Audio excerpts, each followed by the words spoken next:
Hello friends, welcome back to my YouTube channel. कल हम लोगों ने ऊन की श्रेणियों का अध्ययन किया था। आज हम लोग नेक्स्ट टॉपिक देखेंगे, ऊन की परिसज्जाएं। वैसे तो ऊन पर विभिन्न प्रकार की परिसज्जाएं की जाती हैं। लीलन और ऊन पर लगभग एक समान ही परिसज्जाएं की जाती हैं, किंतु ऊन को और अधिक कोमल, मजबूत एवं प्रतिस्कंदता एवं प्रत्यास्थता बनी रहे, इसके लिए कुछ अन्य भी परिचर्याएं की जाती हैं, जिससे कि वो नरम, मुलायम एवं कोमल और मजबूत बन सके। इसके लिए हम लोग अनेक परिचर्याओं को देखते हैं, करते हैं। तो हमारा पहला टॉपिक है भराव देना, यानी कि फीलिंग की परिचर्या। बुनाई के बाद ऊनी या वस्ट्रेड ग्रे जो वस्त्र होते हैं, उनको गर्म पानी के साबुन में डालकर और घुमाया जाता है, जिससे कि जो ऊनी तंतु होते हैं वो आपस में मिल जाते हैं, चिपक जाते हैं। तो इस तरह से उसमें काफ़ी सघनता आ जाती है। हम ये कह सकते हैं कि फीलिंग की जो परिचर्या है वो ऊनी वस्त्रों को सघन बनाने हेतु किया जाता है। स्थिरता लाना, यानी कि सेकेंड टॉपिक है हमारा स्थिरता लाना, यानी कि क्रेम्बिंग प्रोसेस। क्रेम्बिंग प्रोसेस जो होता है वो वस्त्र और धागे, जो ऊनी वस्त्र और धागे होते हैं, उनकी बटाई की स्थायी रूप से स्थिर करने के लिए जो ऊनी रेशे होते हैं, उनके बटाई के बाद स्थायी रूप से उनको स्थिर करने के लिए यह परिचर्या की जाती है। उसके लिए हम ऊनी वस्त्र को क्या करते हैं, गर्म पानी के सिलेंडर में यानी कि गर्म पानी के सिलेंडर के मध्य से हम लोग ऊनी वस्त्र को गुजारते हैं और फिर उसको शीघ्रता से ठंडा कर लेते हैं, ताकि उस पर सिलवट ना पड़े, सिकुड़न ना पड़े।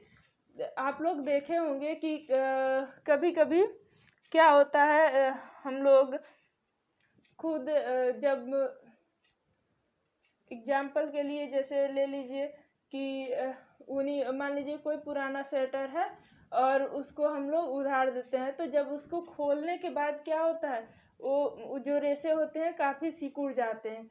और उन रेशों को जब हम लोग क्या करते हैं, गर्म पानी करके और उसमें डुबो करके फिर उसको निकाल के खींचने पे, देर तक खींच के तान के रखने पे वो क्या होते हैं, पुनः अपनी अवस्था में आ जाते हैं, यानी कि वो फिर से ताजे बन जाते हैं। तो इस तरह से जो क्रेम्बिंग की प्रक्रिया होती है, उसको बटाई के बाद स्थायी रूप से स्थिर करने के लिए ऊनी वस्त्र को गर्म पानी के मध्य सिलेंडर से गुजारा जाता है और फिर उसको शीघ्रता से ठंडे पानी में डाला जाता है, ताकि उस पर सिलवट न पड़े। तीसरा है हमारा सिकुड़न अवरोधक। इस प्रक्रिया को सिकुड़न अवरोधी बनाने के लिए हम लोग करते हैं, ताकि जो ऊनी वस्त्र हैं, यानी कि जो ऊनी रेशे हैं या वस्त्र हैं, उस पर सिकुड़न ना आए, इसके लिए हम लोग सिकुड़न अवरोधक परिचर्या करते हैं। यह परिचर्या दो प्रकार से मुख्यतः होती है, एक शुष्क और दूसरा आर्द्र। जो शुष्क परिचर्या होती है वो वस्त्र को अगर चमक उसका स्थिर है तो उसको छिद्र युक्त जो रोलर होता है उसके अंतर्गत होता है, मतलब कि छिद्र युक्त रोलर में से इसको लपेटा जाता है और मतलब तन्यता के साथ उसको खींचा जाता है और फिर निकाल करके उसे तुरंत ठंडा किया जाता है, हवा के संपर्क में रख करके ठंडा किया जाता है, ताकि उसको सिकुड़न अवरोधी बनाया जा सके। नेक्स्ट हम लोग देखेंगे दूसरा जो विधि है वो आर्द्र विधि है। आर्द्र विधि में भी रोलर में जो वस्त्र होता है या रेशे होते हैं उनको लपेटा जाता है और तन्यता के साथ कस करके फिर उनको निकाल करके हम लोग हवा के संपर्क में क्या करते हैं, ठंडा करते हैं और सुखाते हैं। यह विधि जो होती है, जो आर्द्र विधि होती है, वो 140 डिग्री फ़ारेनहाइट से 212 डिग्री फ़ारेनहाइट, यानी कि अगर इसको सेल्सियस में देखा जाए तो 60 से 100 डिग्री सेल्सियस के ताप पर गर्म पानी में इसको डुबो करके किया जाता है। जो आर्द्र विधि से हम लोग सिकुड़न अवरोधक करते हैं तो यह प्रक्रिया हम लोग 60 से 100 डिग्री सेल्सियस के तापमान पर पानी को गर्म करके करते हैं। यानी कि जो छिद्रयुक्त रोलर होता है उसमें हम लपेटते हैं और पुनः उसको तन्यता के साथ खींच करके जो ठंडी हवा होती है उसमें उसको सुखाते हैं ठंडा करके। नेक्स्ट हम लोग देखेंगे कीट अवरोधक परिसज्जा। कीट अवरोधक परिसज्जा ऊनी वस्त्र को मजबूत बनाने एवं कीट से रक्षा करने हेतु किया जाता है। नेपिंग यानी कि रोए उठाने की परिसज्जा। रोएदार सतह में जो ऊनी वस्त्र होती है उसमें रोएदार सतह की वृद्धि करने के लिए हम लोग नेपिंग की परिसज्जा करते हैं। पीस रंगाई, ऊनी वस्त्रों को रंगने के लिए हम लोग पीस रंगाई का प्रयोग करते हैं। प्रेस करना, आकार सुधारने के लिए और वस्त्र का जो आकार है उसे अंतिम रूप देने के लिए हम लोग प्रेस की परिसज्जा करते हैं। वस्त्र जो होता है उसको अंतिम रूप में आकार देने के लिए हम लोग प्रेस करते हैं और सिकुड़न से बचाने के लिए भी प्रेस की परिसज्जा दी जाती है। अस्थाई प्रेस, देखभाल में आसानी हो और उसको आकार जो है वो ज्यों का त्यों बना रहे, इसके लिए हम लोग क्या करते हैं, अस्थायी रूप से प्रेस की परिसज्जा करते हैं, जिससे कि ऊनी वस्त्र जो है वो जैसा बना है वैसा ही ज्यों का त्यों बना रहे, उसमें किसी प्रकार की सिकुड़न न आए। नेक्स्ट है हमारा काटना यानी कि सियरिंग की फिनिशिंग। सियरिंग जो होता है वो समान सतह के लिए कटाई करना होता है।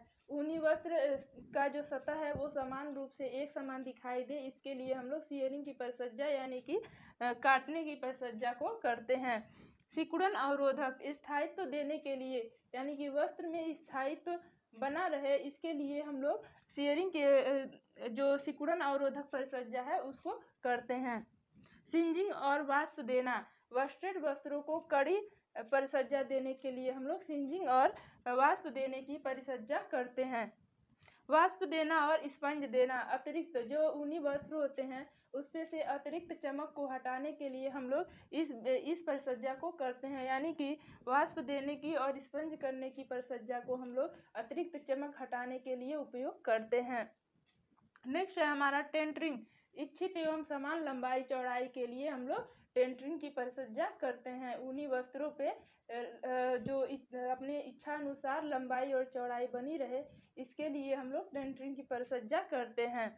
जल निवारक, सभी मौसमों में पहनने योग्य वस्त्र को बनाने के लिए हम लोग जल निवारक परिसज्जा का उपयोग करते हैं। लाइक आप लोग देखे होंगे जो ट्रैक सूट होते हैं उसको हम लोग किसी भी मौसम में पहन सकते हैं। इस प्रकार से इसको क्या बनाया जाता है, जल निवारक परिसज्जा दे करके बनाया जाता है। फिर हम लोग देखेंगे ऊन की विशेषताएं। सबसे पहले हम लोग इसका संगठन देखेंगे। ऊन जो होता है वो केराटिन नामक प्रोटीन से बना हुआ होता है, यानी कि जितने भी जो प्राणी जैसे होते हैं उसमें केराटिन प्रोटीन पाया जाता है।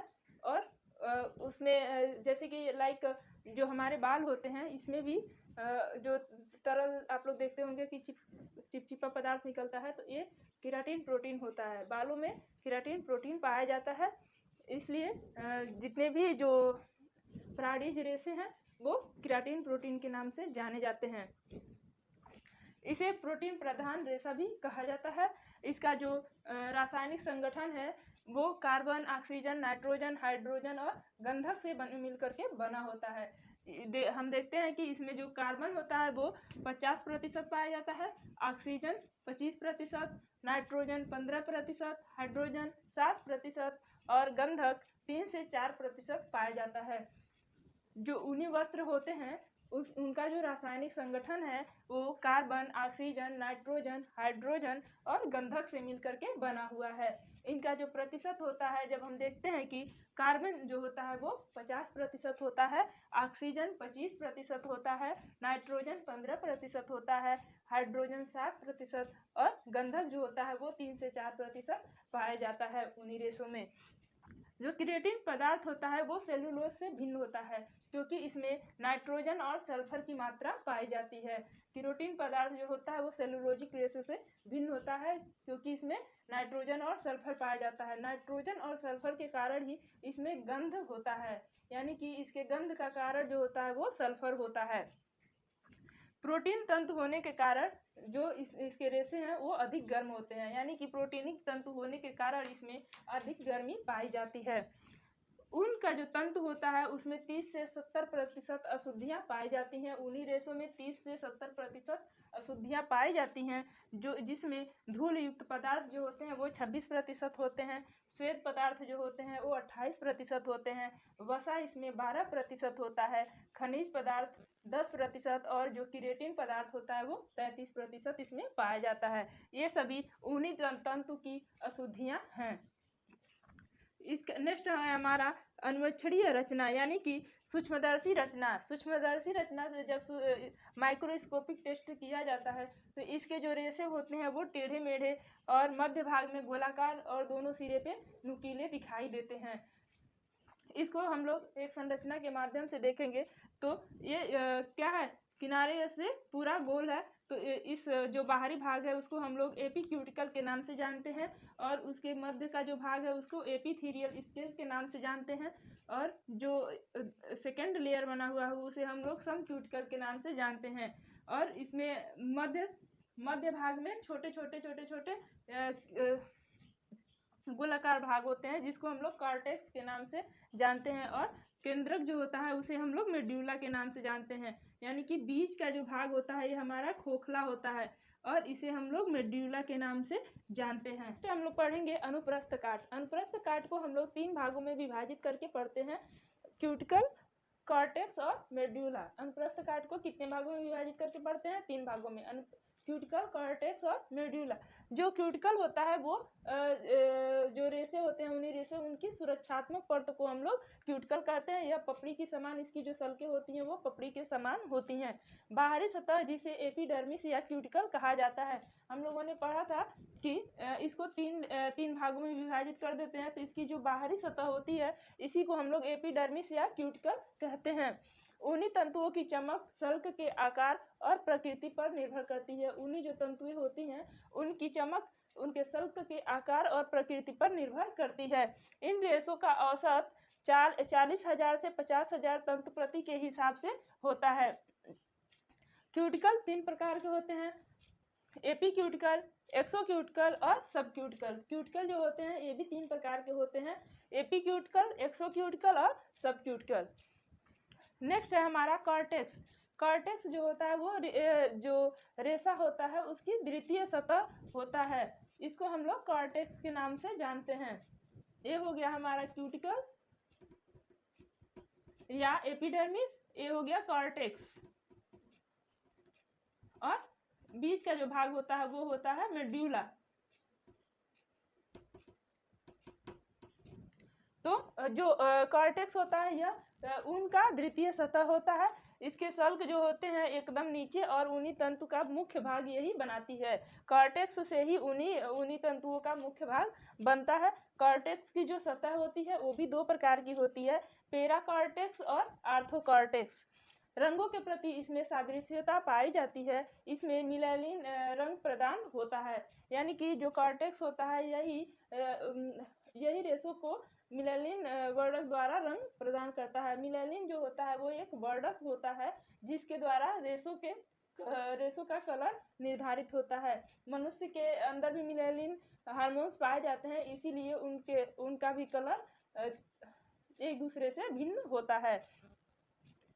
यह ऊन को लचीलापन और कोमलता प्रत्यास्था देने हेतु बनाता है। जो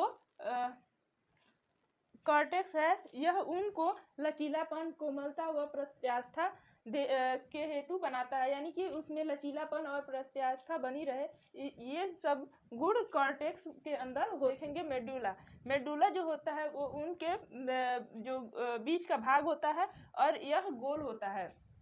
यह परत नमी को सोखने और ऊन की रंगाई करने में सहायक होता है, यानी कि जो मेडुला होता है वो गोल, उसका आकार जो होता है वो गोल होता है और इसकी नली खोखली होती है और यह जो परत होता है ऊन नमी को सोखने और ऊन की रंगाई में सहयोग करता है। नेक्स्ट है हमारा लंबाई। 1 से 6 इंच लंबाई होती है ऊन की, जो कि प्राणियों के प्रकार कताई के मध्य समय पर निर्भर करती है। यानी कि उसके जो भेड़ें होती हैं उसके कटाई पर और उसके समय के बीच जो मध्य अंतराल होता है उसमें निर्भर करता है। जैसे कि मान लीजिए अगर हम देखते हैं कि अगर लंबे समय पर भेड़ों से ऊन निकाला जाता है तो उनके रेशे जाहिर सी बात है लंबे होंगे, किंतु अगर हम जल्दी रेशे प्राप्त कर लेंगे, निकाल लेंगे, तो उनसे रेशे छोटे प्राप्त होते हैं। तो इसकी औसत लंबाई जो है वो 2.5 इंच रखी गई है कि 2.5 इंच लंबाई पर उन भेड़ों से ऊन निकाल लिया जाता है।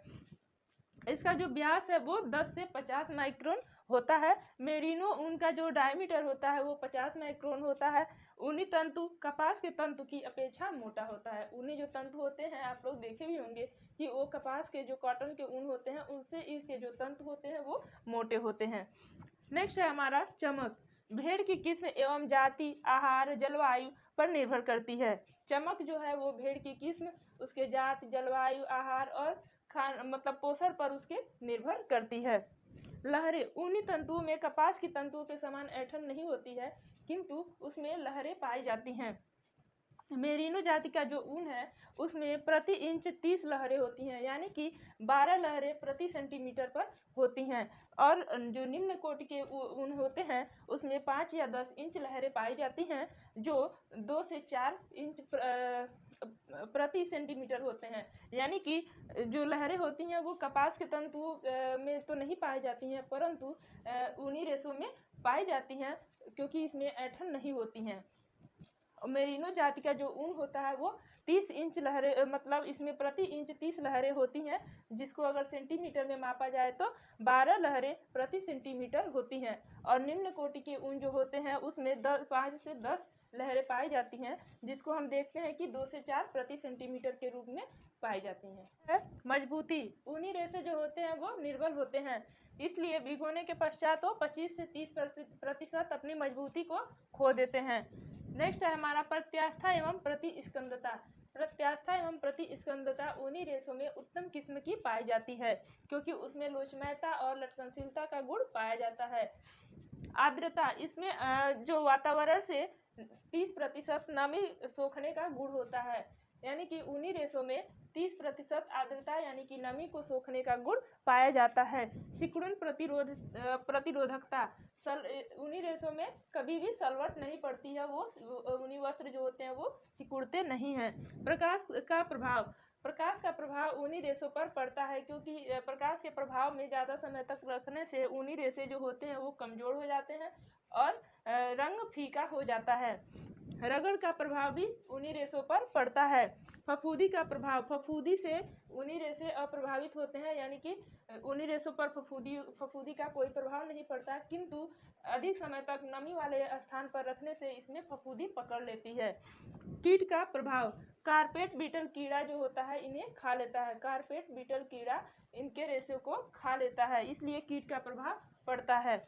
उष्मा चालकता। उष्मा के एक कुचालक होते हैं। अम्ल का प्रभाव। सांद्र अम्ल का बुरा प्रभाव पड़ता है और तनु अम्ल से ये अप्रभावित होते हैं। क्षार का प्रभाव। तीव्र व सांद्र क्षार इन्हें नष्ट कर देता है। रंग। ऊनी रेशों में रंगों के प्रति सादृश्यता उच्च पाई जाती है। इसमें रंग आसानी से चढ़ जाते हैं। जो अम्लीय रंग होते हैं वो ऊनी वस्त्रों पे बहुत ही अच्छे से चढ़ते हैं, जबकि जो बैड रंग होते हैं वे भी उनसे भी ऊनी वस्त्रों को रंगा जा सकता है। इसलिए ऊनी वस्त्र की जो रंगाई के प्रति सादृश्यता है वो उच्च कोटि की मानी जाती है। नेक्स्ट है हमारा विरंजक का प्रभाव।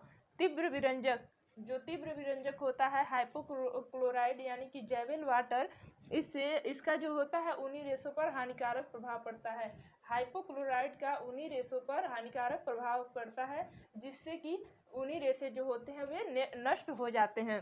नेक्स्ट है हमारा हल्के विरंजक। हल्के विरंजन यानी कि हाइड्रोजन पेरोक्साइड से रेशे जो होते हैं वो अप्रभावित होते हैं, और यह ऊनी रेशों के लिए अच्छा माना जाता है। हल्के विरंजक यानी कि हाइड्रोजन और पेरोक्साइड ऊनी रेशों के लिए अच्छा माना जाता है, और इससे जो ऊनी रेशे होते हैं वो अप्रभावित होते हैं। पसीने का प्रभाव पसीने के प्रकृति पर निर्भर करती है। अगर पसीना क्षारीय होगा तो ऊनी रेशे का जो रंग होता है वो फीका पड़ जाता है। अगर पसीना अम्लीय होता है अगर पसीना अम्लीय होता है तो रंग प्रभावित हो जाता है। लेकिन अगर जो जो पसीना जो होता है वो क्षारीय होता है तो रंग अप्रभावित होता है। नेक्स्ट है हमारा धुलाई। ऊनी रेशे जो होते हैं उसमें धूल कण आसानी से जमा हो जाते हैं, जिसके वजह से अगर उसकी सफाई एवं रख रखाव सही से न किया जाए तो उसमें से गंध आने लगते हैं। कुछ ऊनी रेशे जो होते हैं, ऊनी वस्त्र जो होते हैं, वो बनावट के कारण उसमें शुष्क धुलाई की भी आवश्यकता होती है। किंतु ऊनी रेशों को वैसे ठंडे पानी और उपयुक्त डिटर्जेंट का प्रयोग करके हम आसानी से धुल सकते हैं। लेकिन कभी भी क्लोरीन, विरंजक क्षार, गर्म पानी और रगड़न का उपयोग नहीं करना चाहिए। जो ऊनी वस्त्र होते हैं उसमें कभी भी विरंजक क्षार और गर्म पानी का उपयोग नहीं करना चाहिए। उसको रगड़ करके नहीं धुलना चाहिए, क्योंकि ऊनी वस्त्र जो होते हैं वो भीगने के पश्चात 25% अपनी मजबूती को खो देते हैं। इसलिए ऊनी वस्त्रों को कभी भी रगड़ करके और विरंजक क्षार, गर्म पानी का उपयोग करके नहीं धुलना चाहिए। ऊनी रेशों को कभी भी इसमें लटकनशीलता भी बहुत ज़्यादा होती है, इसलिए कभी भी लटका करके इसको नहीं सुखाना चाहिए। इसको हमेशा बराबर रख करके ही सुखाना चाहिए, जिससे कि ऊनी जो वस्त्र हैं वो तन के बहुत ज़्यादा लंबे ना हो खींच करके, क्योंकि इसमें स्कंदता और प्रत्यास्था बहुत पाई जाती है। वो काफ़ी खींचते हैं, लोचमय होते हैं, इसलिए कभी भी उनको लटका करके नहीं सुखाना चाहिए, बराबर सतह पर रख करके ही सुखाना चाहिए। इस प्रकार से ऊनी वस्त्रों का देखभाल करना चाहिए। अगर मेरी वीडियो अच्छी लगे तो ज़्यादा से ज़्यादा लोगों को शेयर कीजिए, लाइक कीजिए, कमेंट कीजिए और सब्सक्राइब करना मत भूलिए। Thank you for watching.